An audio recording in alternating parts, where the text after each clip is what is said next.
Bom dia a todos. Bom dia. Mais uma sexta-feira. Esse é um dia para mim muito especial, já disse em outros vídeos, muito especial. Quando eu acordo pela manhã, a primeira coisa que eu faço é falar com o meu poder superior, dizer para ele bom dia e apresentar o meu dia a ele. Quando eu vou apresentar, eu vou falando as coisas que eu vou fazer ao longo do dia. E pedindo ajuda, sabedoria para fazer bem essas coisas e força para lidar com as situações que não estavam previstas, os problemas que vão acontecendo ao longo do dia e aqueles que eu já estou prevendo, já peço força naquele momento. Sabedoria para poder lidar com esses problemas. E a gente, pelo menos quando eu oro pensando pela manhã que eu entrego o meu dia a Deus, eu estou fazendo uma oração trabalhando principalmente o meu intelecto, mas a emoção está sempre presente. Quando eu falo para Deus bom dia, isso envolve algum tipo de emoção. E quando eu começo a falar do meu dia, apresentar o meu dia, quando é sexta-feira, eu me sinto bem, gostoso, né? Já me imaginar aqui com vocês pela manhã fazendo uma palestra. Hoje é a segunda palestra sobre ressentimento. Vamos dar continuidade ao pessoal que nos assiste para entender melhor o que nós vamos falar hoje. Ver a palestra anterior, a palestra da semana passada. E, se possível, assista às outras palestras no nosso canal do YouTube. Ressentimento. Falamos para vocês semana passada que ressentimento significa sentir de novo, sentir outra vez, sentir novamente. Mas sentir o quê? Falando para vocês que quando o nosso direito é lesionado, ou pelo menos aquilo que a gente entende por ser o nosso direito, quando as nossas expectativas são frustradas, quando as coisas não acontecem do jeito que nós esperávamos ou desejávamos, duas emoções acontecem independente da nossa vontade. Duas emoções podem acontecer simultaneamente ou separadamente. Podem acontecer simultaneamente com outras emoções, ou podem acontecer simultaneamente e também com outras emoções. Mas essas duas vão sempre estar presentes, ou juntas ou separadas. É a tristeza ou a raiva. Não é algo que eu escolho, é algo que acontece. Seu Ricardo, de repente, olha para mim com a cara feia. Cara feia. Aquilo automaticamente, ao olhar para ele, mesmo que eu ainda não traduza exatamente o que esteja acontecendo, automaticamente aquilo pode me provocar uma reação de raiva ou de tristeza, ou as duas juntas. Essa reação, essa emoção, ela é automática. Eu não escolho olhar, por exemplo, para um aluno indiferente, né? Um aluno indiferente à aula, olhando para o teto, olhando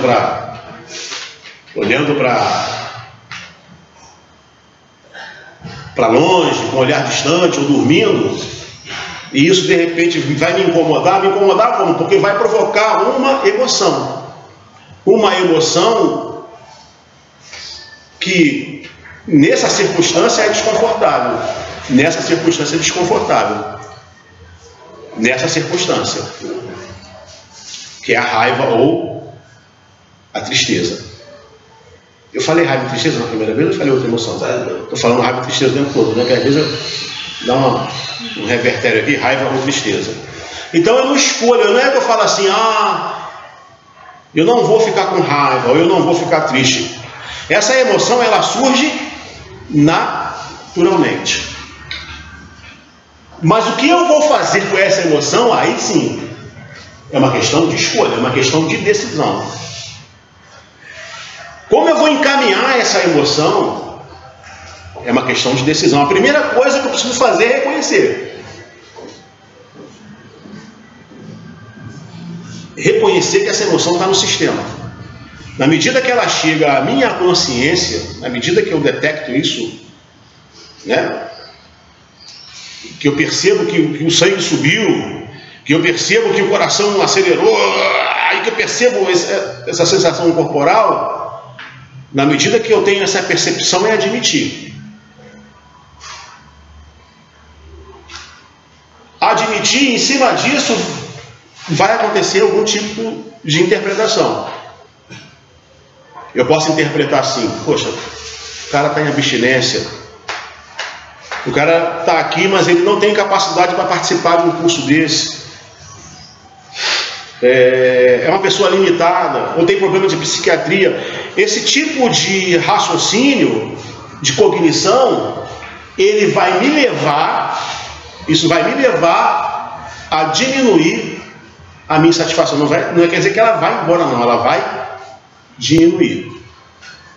Ela já vai diminuir. Vai dar uma diminuída na minha raiva ou na minha tristeza.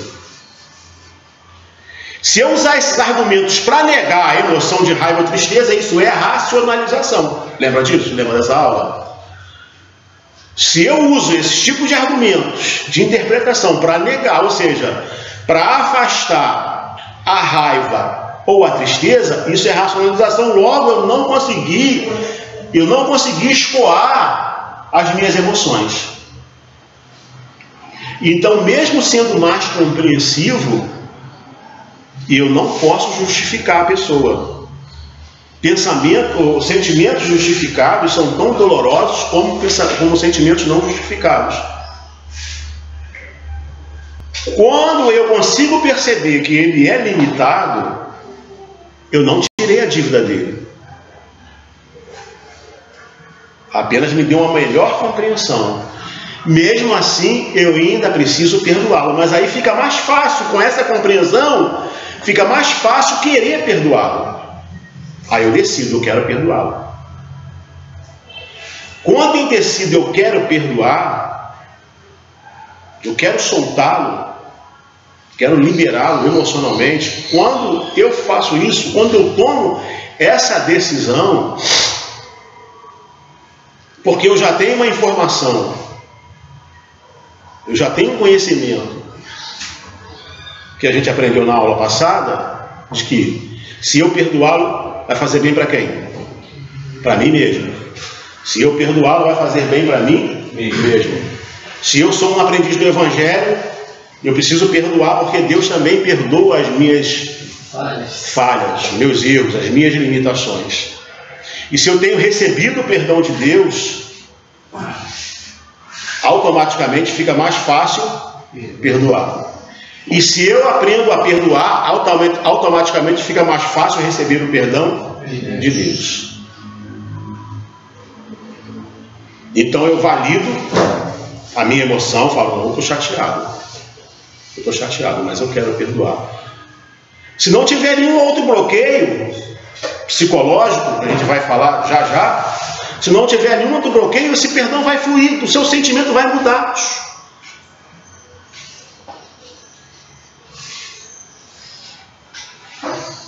Porque eu decidi mudar. Só que às vezes é um pouco mais difícil, porque quando você avalia a situação, você diz: essa pessoa não tinha direito de fazer isso, eu não merecia isso. Ela não tinha o direito de agir dessa forma. Ela tinha todas as condições de agir diferente e agiu de forma errada comigo. É o que acontece, por exemplo, numa família. Dois filhos e o pai ou a mãe trata um melhor e trata o outro pior. Um é preferido e o outro é preterido. Quando o filho avalia a situação, ele vai pensar assim: poxa, por que eu sou tratado diferente? Ele tem todas as condições de tratar igual. É mais fácil, talvez, para uma criança.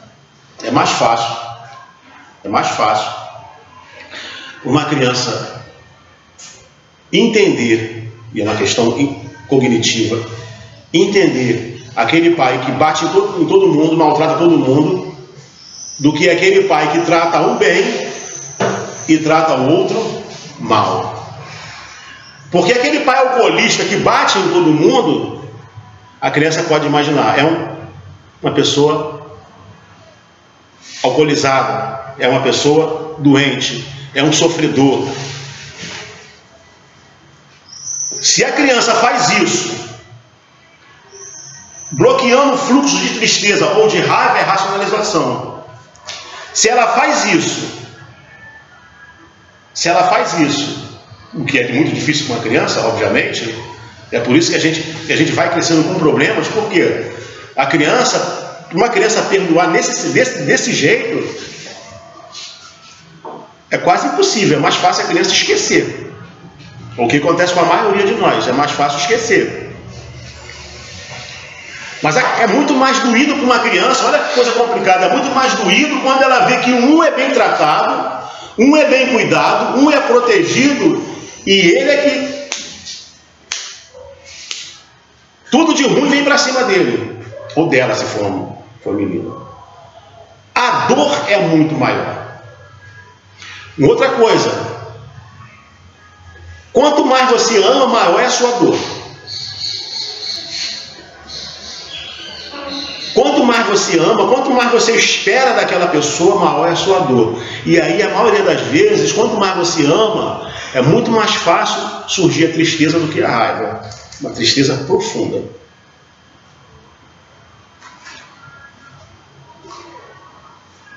Mas, na medida que eu vou crescendo, vou descobrindo que esses sentimentos, eles existem dentro de mim. Ou melhor, perdão, que essas emoções existem dentro de mim.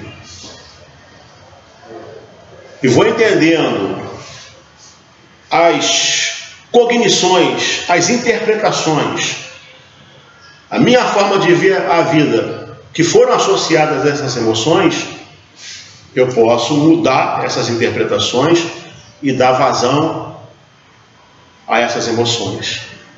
E aí eu decido, eu quero perdoar. Eu quero perdoar porque o perdão faz bem para quem? Para mim mesmo. Eu quero perdoar porque eu sou um aprendiz do Evangelho e tenho recebido o perdão de Deus. Então eu quero perdoar.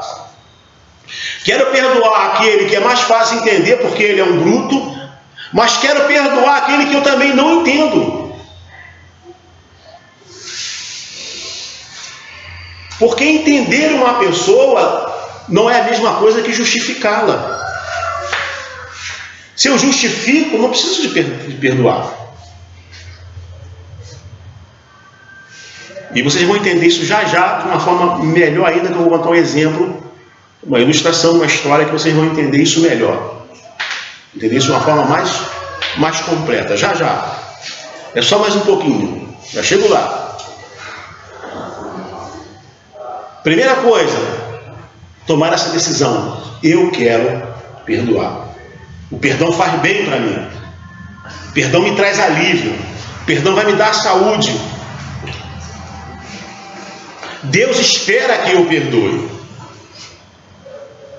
Mas aí eu não consigo perdoar. Já tomei essa decisão e não consigo. O sentimento não flui.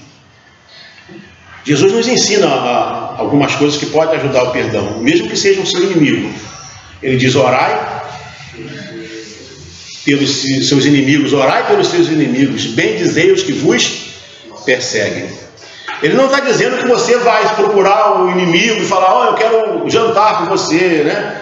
Eu quero passar uma tarde com você. Ele não está falando disso, deixa o teu inimigo longe. Mas o teu coração está com raiva. Raiva porque o seu inimigo, ele feriu o seu direito, ele te maltratou, ele te perseguiu, ele te prejudicou. Você está com raiva. E essa raiva faz mal para quem? Para quem está sentindo, para quem está experimentando. A raiva mata é a pessoa que está vivenciando a raiva. Como diz Shakespeare, guardar ressentimento é tomar veneno esperando que a outra pessoa morra. Exatamente. tomar veneno esperando que outra pessoa morra. Quando eu compreendo disso, eu falo, eu quero abrir mão disso.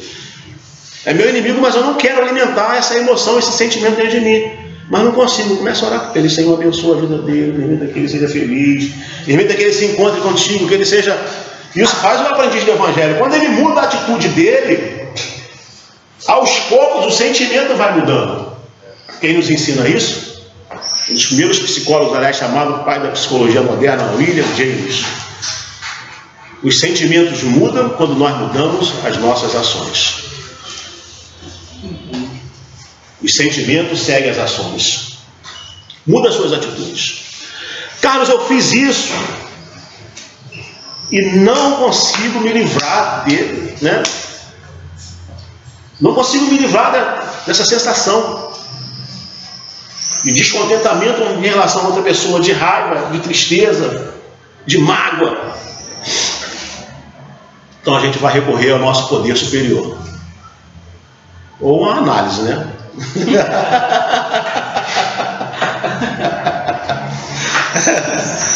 Ou uma análise. Como aqui no nosso espaço a análise é inviável, recorrer ao nosso poder superior. Começa a perguntar ao seu poder superior, por quê? Por que eu não consigo? Começa a buscar. Eu costumo dizer para vocês já ouviram eu falar isso, é um pouco complicado, é um jogo de palavras um pouco complicado, mas dá para entender. Você sabe, você só não sabe e sabe. Em algum nível você sabe, você só está escondido de você. Você escondeu essa informação dentro de você, porque provavelmente essa informação causa sofrimento. E ela virá com o tempo certo, na medida que você se empenha em buscá-la. Aquele que busca, acha.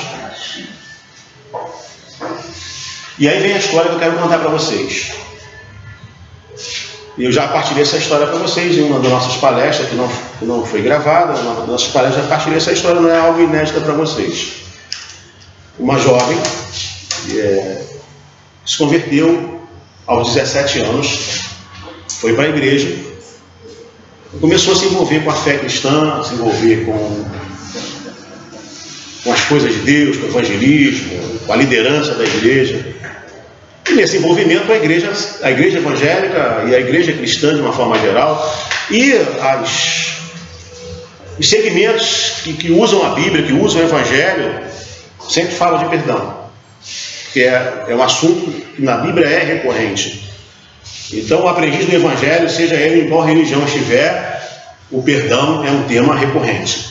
E ela participou de algumas pregações e de alguns estudos onde o tema era o perdão. E quando se falava de perdão, ela lembrava de um primo, que ela tinha muita animosidade, muita raiva, muita bronca. Ela lembrava desse primo e se sentir-se mal. Sabe quando você lembra de alguém?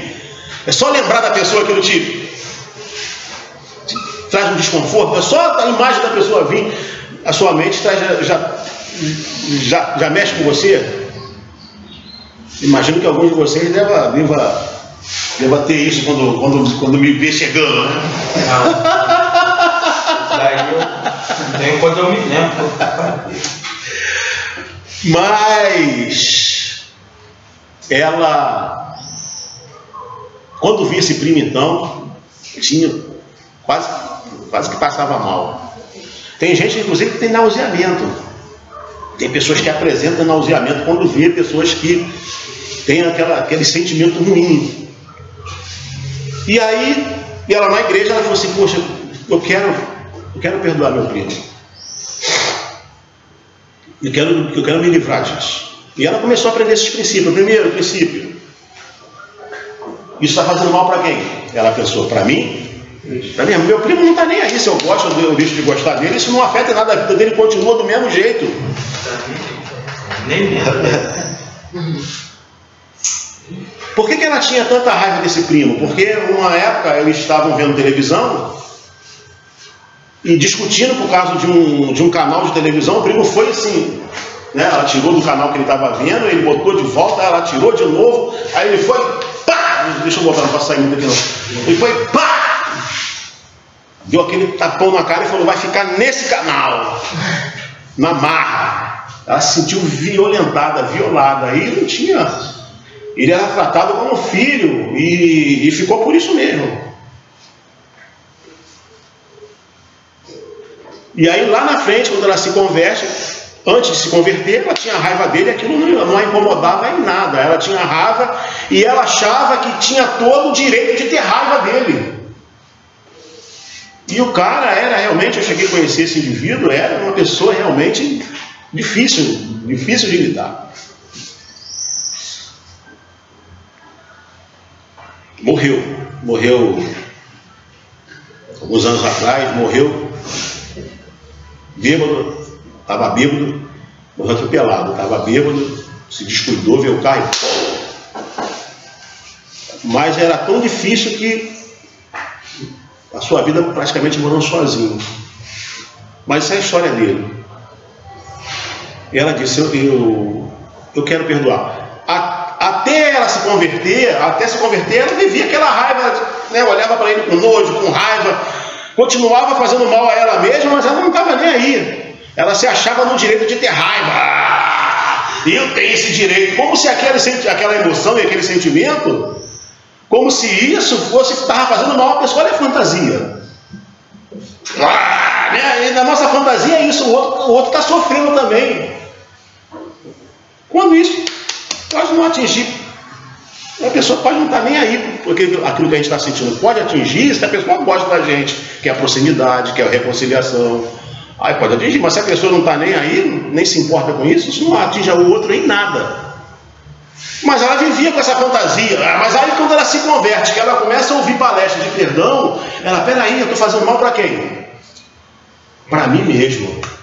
Quando entra na parte espiritual, aí os estudos e a pregação começam a mostrar o quanto nós somos pecadores, o quanto nós ferimos, enquanto aprendiz do Evangelho, o quanto nós ferimos a santidade de Deus, mas Deus nos perdoa, com base em Mateus capítulo 18. Nós falamos na semana passada que um rei resolveu acertar contas com os seus servos. Encontrou um que lhe devia 10.000 talentos. Nós falamos que era muita grana. Na medida que ela começou a perceber isso: caramba, eu também devo, eu faço coisa errada, eu peco, eu falho, às vezes nem querendo falhar, mas falho, às vezes quero fazer o certo e erro, e Deus me perdoa, eu preciso perdoar. E é claro, às vezes não conseguia, esquecia. Aí quando eu ia participar de uma outra palestra de perdão, voltava aquilo, ela sempre falando: eu quero. E um dia nós fizemos uma vigília. Fizemos uma vigília que eu estava responsável de falar, com base no livro que inclusive eu dei uma lição, se eu não me engano. Cura dos traumas emocionais. Um capítulo do livro, se eu não me engano, salvo engano, no capítulo 3, diz: culpa e graça, deveres e débitos. O estudo era em cima desse capítulo, que vai falar justamente do que a gente está falando até agora com vocês. A importância do perdão, o querer perdoar, o decidir perdoar. E quando eu decido, em algum momento vai acontecer. E participando desse estudo, depois nós falamos: agora vamos ter um período de oração, pedindo a Deus que nos ajude a perdoar as pessoas que a gente de alguma forma tem mágoa, que a gente de alguma forma ainda retém ressentimento. E fizemos aquele círculo, era um grupo, uma vigília, em uma casa, fizemos um círculo de poucas pessoas e começamos a orar. Cada um foi orando, e ela começou a orar. Uma hora dela lá, orou, chorou muito, chorou. Eu nem entendi muito bem porque ela estava chorando tanto e tal. E nós continuamos a orar, oramos de novo. E quando terminou aquela oração, ela parou um pouco de chorar, nós tomamos um café, mas eu percebi que ela estava mexida, muito mexida. E naquela semana ela voltou a me procurar e me dizer o seguinte: olha só, sabe aquela oração? Eu falei: sei. Então aquele dia eu estava orando E eu pedindo a Deus, Senhor, eu quero perdoar, por que eu não consigo perdoar meu primo? Deus me ajuda, Senhor, eu estou falando com o meu coração de sinceridade, que eu quero perdoar, eu quero abrir mão desse sentimento, mas não estou conseguindo, Senhor, por quê? Por que, Deus, eu não estou conseguindo perdoar? Ela disse que estava fazendo essa oração com muita intensidade. E que de repente, ela começou a ver, ela voltou aos 5 anos de idade, e ela começou a ver como se estivesse vendo uma televisão, estivesse vendo um filme. Ela começou a ver o pai entrar em casa, bêbado, e bateu nos seus irmãos. Começou pela mãe, pá, deu uma espancada na mãe, depois deu no filho mais velho, depois pegou o que estava na sequência, na escadinha na sequência, foi lá e bateu também. E ela, essa menina, era a caçulinha. E até esse dia, com 5 anos, o pai nunca tinha batido nela. Pelo contrário, por mais que o pai chegasse nervoso em casa, chegasse chateado, chegasse enfurecido, ele sempre descontava nos outros. Ela era sempre o xodozinho. Embora já nessa época ela começou a lembrar que aquele cheiro de cachaça incomodava. O pai botava no colo, começava a brincar, meu denguinho, meu não sei o que e tal, e aquele cheiro, ela se sentia incomodada com aquele cheiro, mas superava aquilo porque gostava do pai. Até esse dia, quando o pai entrou em casa, bêbado, ela foi buscar o aconchego do pai, e o pai, pá, toma também você também. E ela chorando no canto dela, foi para o cantinho dela, e o pai voltou para a rua.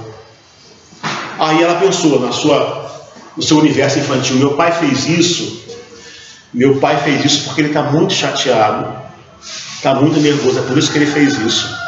Ou seja, no universo dela, ela já estava propensa a desculpar o pai, a justificar o pai.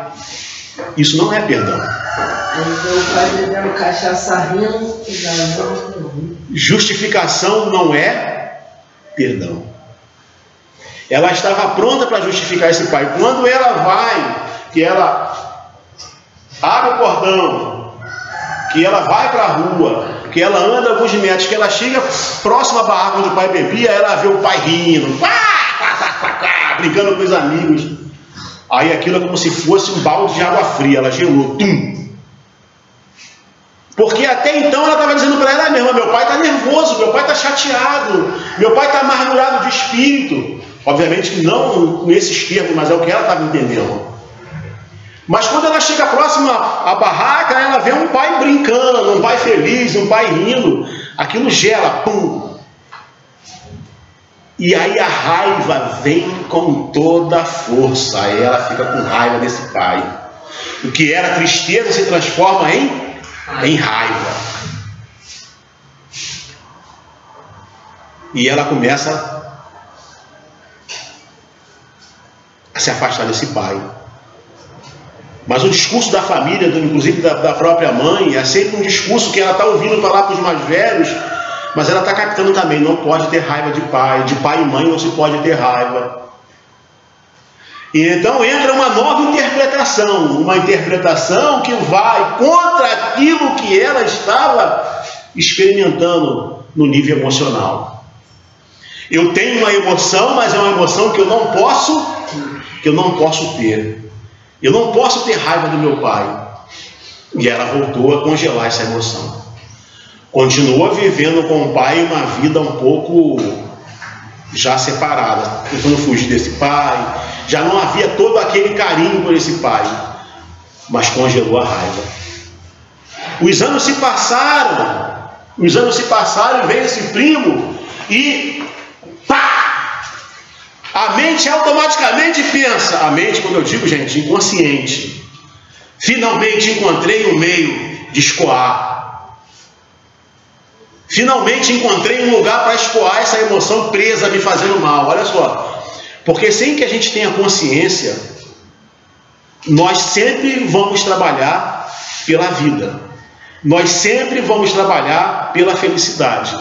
Nós sempre vamos buscar o nosso bem-estar. mesmo que venhamos a fazer isso de forma neurótica. Há sempre a busca da realização. Quando o indivíduo entra em depressão, se não for problemas dos neurotransmissores, se não for problema de uma lesão cerebral, quando a pessoa entra em depressão é porque ela desistiu de ser feliz. Ela não acredita mais na possibilidade de se realizar. Todo o sistema diz, acabou, fechou, não tem jeito. E é claro que vai ao médico que faz exame e vai encontrar o quê?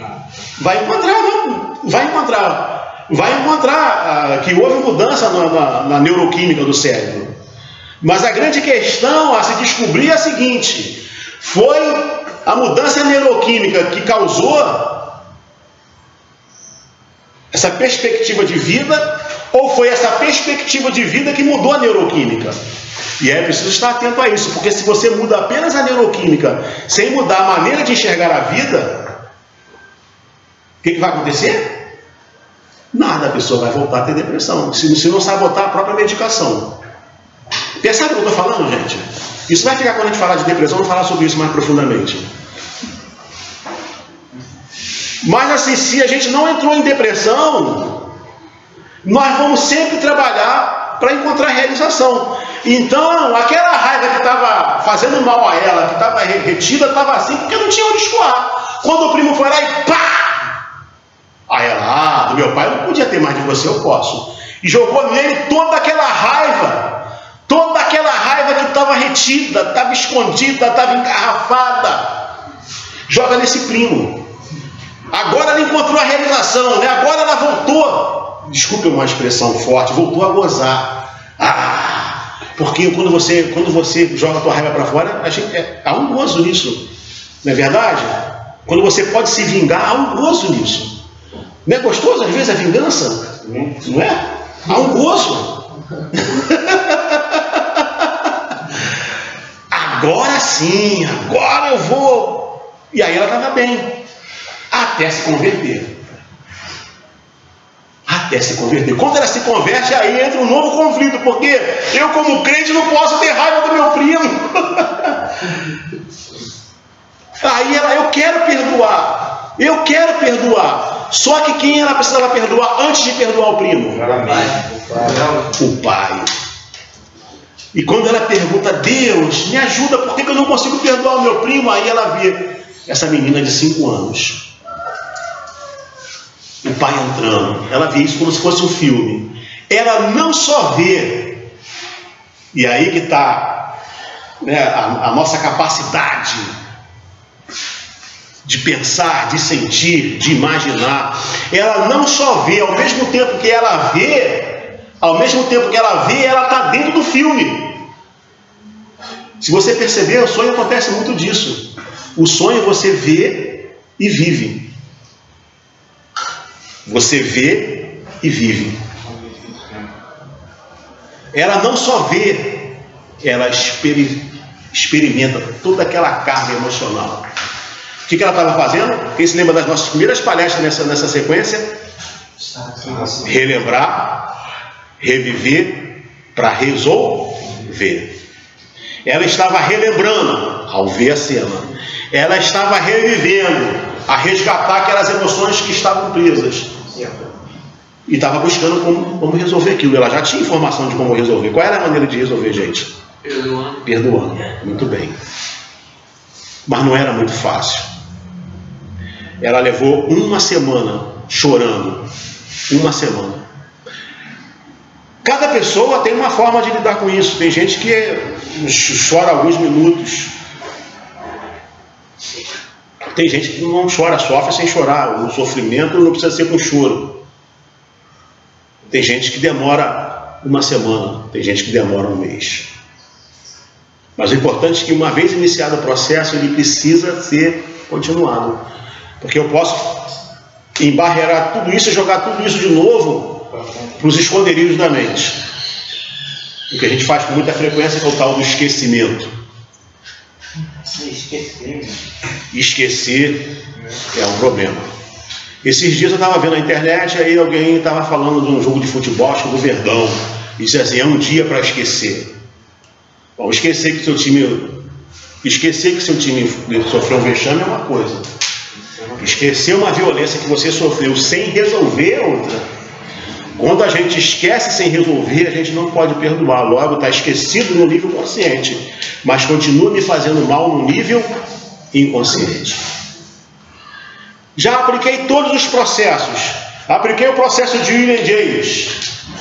Qual é? Muda a sua atitude. Comecei a orar pela pessoa, comecei a abençoar a pessoa. Comecei a abençoar a pessoa e não resolveu. Apliquei o método da terapia racional cognitiva, ou comportamental cognitiva. Racional cognitiva é repetitivo, né? Comportamental cognitiva, que é mudar a interpretação da vida, mudar a interpretação das coisas. Mudei a minha interpretação, descobri que guardar raiva faz mal para quem? Para mim mesmo. Descobri que perdoar não significa me relacionar com aquela pessoa. Eu não preciso me relacionar com ela. Eu vou escolher me relacionar ou não, dependendo se aquela relação vai ser boa ou se vai ser ruim. Vou descobrindo outras coisas, como aprendiz do Evangelho, que se eu recebo o perdão de Deus, eu preciso perdoar, e se eu perdoo é mais fácil receber o perdão de Deus. Aprendo todos esses princípios, aplico tudo isso, mas mesmo assim não consigo perdoar. Então, porque tem algo mais profundo. Tem algo mais profundo, e quando você descobrir, vai doer. É não ter medo desse sofrimento. Não importa, mas eu preciso botar essa dor para fora. Eu preciso descobrir a raiz desse problema para poder resolver. Às vezes a raiva nos ajudou a sobreviver. Existem certos ambientes que são tão nocivos, que eles são tão abusivos, que se você não tiver raiva, você sucumbe, você morre. E a gente vai sempre trabalhar pela sobrevivência. Nós vamos sempre trabalhar pela existência e pela busca da nossa felicidade. E se em algum momento eu entendi que para existir, para ter um pouquinho de felicidade, eu preciso ter raiva, às vezes é muito difícil abrir mão da raiva. É difícil, mas não é impossível. Quando eu começo a descobrir que para ser verdadeiramente feliz eu preciso deixar que essas emoções sejam escoadas. A raiva não é ruim, a tristeza não é ruim, o medo não é ruim, toda emoção é boa. Fala para o teu irmão, toda emoção é boa. Ela existe com um propósito existencial e um propósito de sobrevivência. Mas ela precisa ser escoada. Se ela permanece no sistema por mais tempo que o necessário, ela começa a fazer mal. Nós temos medo ou temos raiva para nos defendermos, para sobrevivermos. É uma emoção herdada dos nossos ancestrais e ainda hoje é necessário. Nós temos tristeza para aprender a fazer o luto. O que é o luto? É chorar pelo aquilo que a gente perde. Existem lutos de grandes coisas e lutos de pequenas coisas. Mas nós temos o nosso momento de tristeza, elaboramos a nossa perda e superamos, vamos em frente. Mas quando a raiva, quando o medo, ou quando a tristeza, apenas para citar 3 raivas, ela permanece no sistema além do necessário, aí elas começam a fazer mal. Nós vamos ter uma aula ainda sobre medo, né? Medo, ansiedade, pânico, então fica ligado aí, né? Não deixa de continuar com a gente. Vamos ter sobre depressão, vai falar da tristeza que não são elaboradas, das questões orgânicas, das possíveis questões orgânicas que podem causar depressão, que nem sempre é uma questão psicológica, emocional, às vezes é uma questão que começou com um transtorno orgânico e que vai afetar o psicológico e o emocional, porque essas coisas estão interligadas. Recentemente eu estava ouvindo uma palestra de um terapeuta chamado Paulo Gaudêncio, estava vendo na internet, no YouTube, e ele estava dizendo que no início da carreira dele, ainda como terapeuta, ele recebeu uma pessoa e ele olhou, achou que era sarna, mandou para um médico clínico. E chegou lá e se confirmou que era sarna. Ele falou assim, ainda bem que eu estava no começo da carreira, porque se fosse hoje como profissional psi, primeiro ele queria investigar as causas psicológicas, emocionais. E às vezes, disse ele, às vezes é só uma sarna. Às vezes é só uma sarna. A gente precisa ter essa sensibilidade. A depressão, acabei falando muito de depressão hoje, sem ter a intenção, ela pode ter suas causas orgânicas, mas ela vai afetar o emocional. Mas pode ter também a sua origem no emocional e na maneira de ver a vida. E isso acontece, na maioria das vezes, começa nesse segundo caso. Quando começa no emocional, é porque é uma tristeza que não foi devidamente escoada. Uma tristeza que não foi escoada, que vira pena de si mesmo. Uma raiva que não foi liberada, que volta para o próprio sistema, se transforma em depressão e aquilo vai continuando, vai afetar a química do cérebro e vira um círculo vicioso. Então fica ligado aí que nós vamos falar de depressão também. E o perdão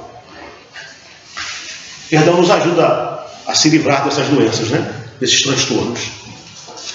Porque o perdão nos libera de duas emoções, principalmente de duas emoções, que apesar de ter a sua utilidade, quando ela permanece no sistema, quando eu guardo raiva de alguém que me fez mal,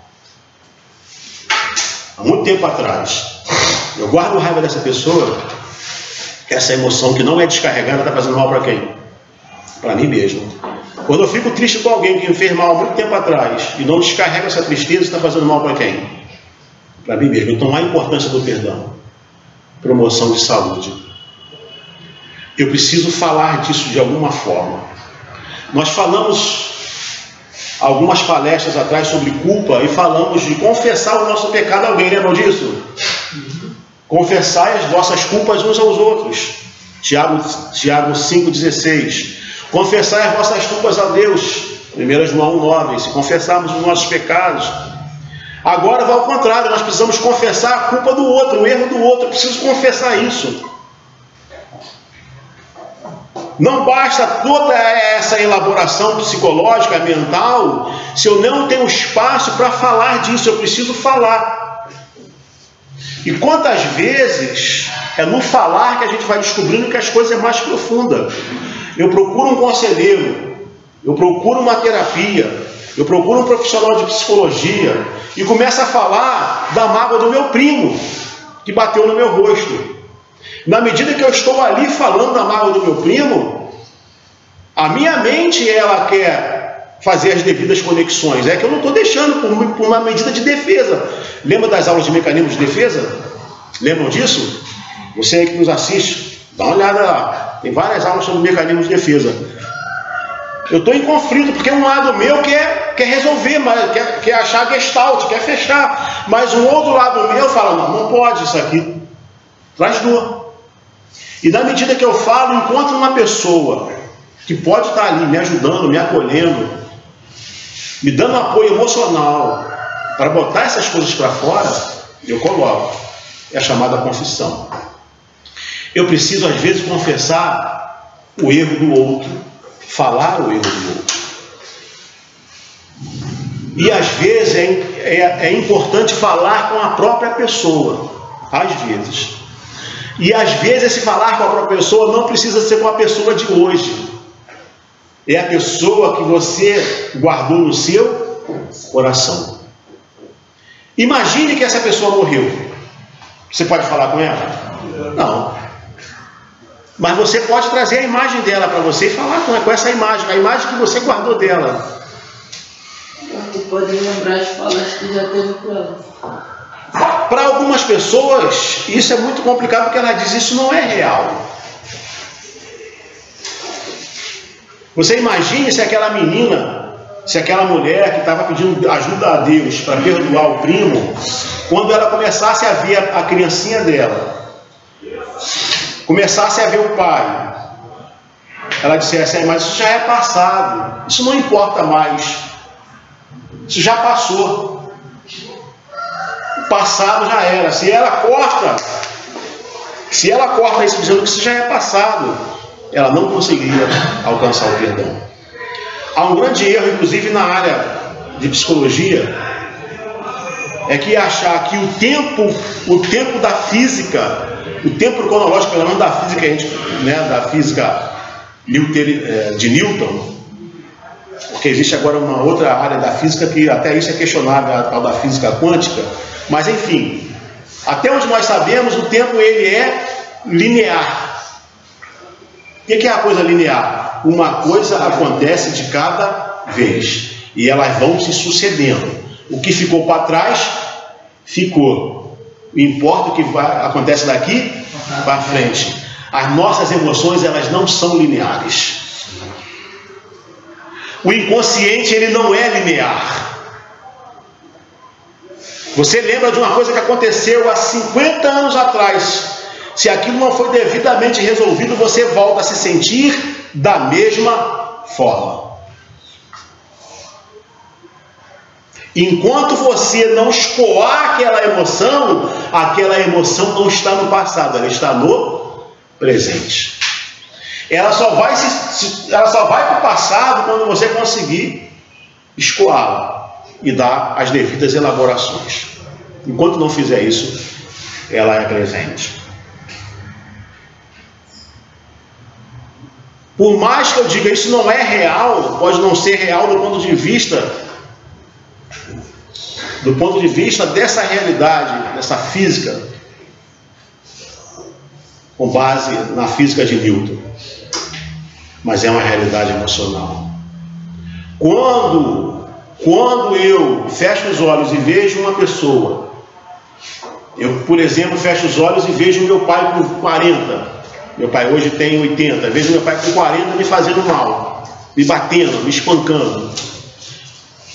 Eu não quero perdoar o pai de 80 anos, eu quero perdoar o pai de 40. O pai de 80 já não entende mais as coisas direito. Adianta eu chegar para o meu pai de 80 anos: pai, você me bateu, me espancou. Vai adiantar isso? Eu só vou, a não ser que eu queira me vingar dele, né? Porque eu só vou fazer com que ele sofra mais. Mas eu tenho que resolver com o pai de 40. E eu fecho os olhos e vejo esse pai que me espancou de 40 anos e digo: você me fez mal, você me maltratou, você me bateu além do que era necessário, me rejeitou, abusou fisicamente de mim, ou se não houve outros abusos. Quando eu começo a botar isso para fora, fica mais fácil no final de tudo que eu falar, eu dizer: mas vai em paz, eu te libero, eu te libero. Isso é acerto de contas. É o que Deus faz com a gente, pelo menos é o que Ele nos ensina a parábola de Mateus 18. Um rei decidiu acertar contas com os seus servos. Como nós temos dificuldade com acerto de contas? Quer ver um exemplo? Uma pessoa te faz mal. Uma pessoa te faz mal. Aí ela vai e reconhece que te fez mal e vai te pedir perdão. Mas quando é que eu e Ana fala assim: poxa, Ana, me perdoa. A tendência nossa humana, e provavelmente Ana vai fazer isso, não vai fazer a partir de agora, mas provavelmente faria isso, é o seguinte: deixa pra lá, esquece. Ou seja, eu falei para a pessoa: tá, tudo bem, deixa pra lá, esquece, vamos esquecer isso. Eu não perdoei. Porque perdoar é falar para a pessoa: de fato você me fez mal, de fato eu fiquei com raiva, de fato eu fiquei triste, mas eu estou decidido a te perdoar. Eu quero te perdoar. Vou te perdoar. Não sei se vou perdoar agora, mas eu vou fazer isso. Porque nem sempre perdoar é fácil. Entre o querer e o fazer, na maioria das vezes há um distanciamento. Mas você está decidido. Você pode dizer para a pessoa: ainda não te perdoei, mas eu vou perdoar. Me dá o meu tempo. Porque muitas vezes o outro quer o perdão ali naquela hora, não, me perdoa agora. E outra coisa, você pode dizer assim, ó, te perdoar não significa dizer que eu vou voltar a me relacionar com você. É isso. São coisas diferentes.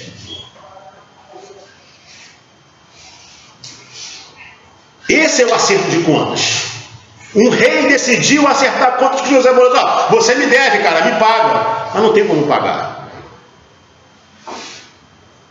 Você chama, eu chamo meu pai de 40 anos para acerto de contas. Você me fez isso, você me deve. Ele tem como pagar? Não, então eu decido perdoar, porque faz bem para quem? Para mim mesmo. Ah, mas isso não é real. Pode não ser real no mundo dessa física newtoniana. Deixa eu conseguir falar agora. Mas faz parte da realidade mental nossa. Esse pai está aí dentro de você fazendo mal, ele precisa ser liberado. Você precisa dizer para ele, você errou comigo, mas eu te libero. Vai em paz. E não peques mais. Você sabe quando você perdoou, que você pode levar aquela pessoa diante de Deus e falar assim, Senhor, essa pessoa me fez mal, mas cancela a dívida dele. Quando ele for fazer o acerto de conta dele contigo, eu estou te pedindo, o que ele te deve, porque foi feito a mim, por favor, cancela. Foi o que Jesus fez. Perdoa a dívida deles, porque eles não sabem o que fazem. Quando você chega para Deus e fala, Deus, olha só, aquela pessoa me fez mal, mas não cobra dele não, cancela. Quando ele chegar diante da eternidade e ele vai ter que acertar contigo, essa dívida que ele tem contigo, que foi feita comigo, cancela. Isso é perdão. Isso vai fazer bem para quem?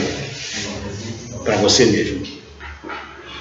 Aí Deus vai falar assim, caramba, deixa eu abrir aqui, né? Eu já estou entrando na área espiritual, me perdoe. Só para quem acredita, tá? Quem não acredita não precisa acreditar não, tudo bem, ok, não vou ficar zangado com isso. Aí Deus vai abrir o quê? Um duto de bênção, né? Vai assim, pô, estava um canudinho. Era um canudinho, né? Era um canudinho lá de cima, agora abre aí uma...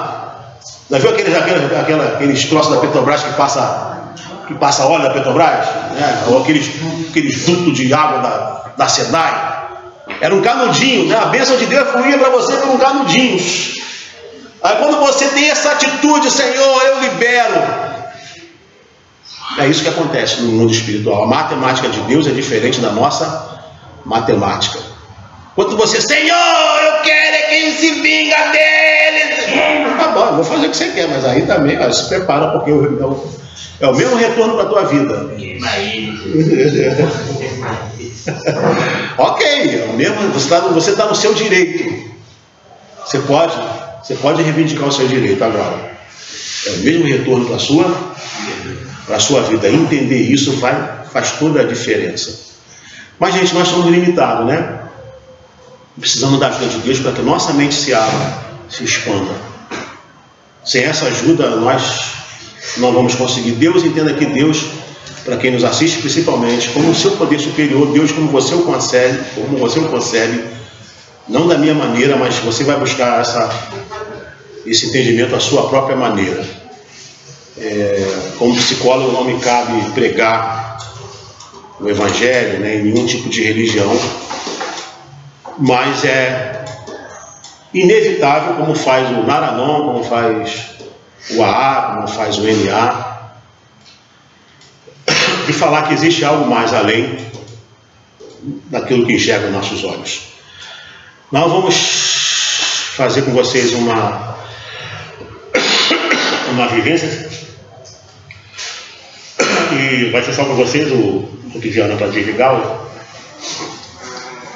E nós vamos com essa vivência fechar o nosso tema sobre perdão. Semana que vem nós vamos falar sobre medo. Até semana que vem.